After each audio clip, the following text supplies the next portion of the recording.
ತಿಂಡಿ ತಿಂತಾ ಇದೀನಿ ಅಂತ ಹೇಳ್ದೆ ತಾನೆ ಅಮ್ಮ. ಎಷ್ಟ್ ಸರಿ ಮಾಡ್ತೀಯಮ್ಮ? ತಲೆ ತಿನ್ಬೇಡ ನಂಗೆ, ಆಮೇಲೆ ಮಾಡ್ತೀನಿ ಇರು. ರಾಮು, ನಿಮ್ಮಮ್ಮ ಫೋನ್ ಮಾಡ್ತವ್ರ ಕಣ. ನಾನು ಆಮೇಲೆ ಮಾಡ್ತೀನಿ ಅವ್ರಿಗೆ. ನೀನ್ ಕಟ್ ಮಾಡಿ ಫೋಟೋ ತೆಗಿ. ಕಟ್ ಮಾಡ್ಲಾ? ಬರೋಗೋಣ. ಹಾ, ಬಾ ಬಾ ಬಾ.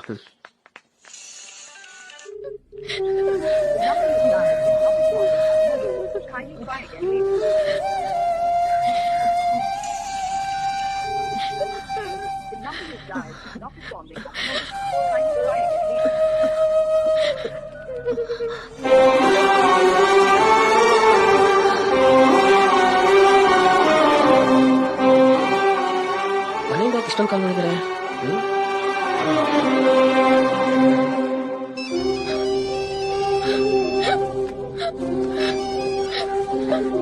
ಹಲೋ.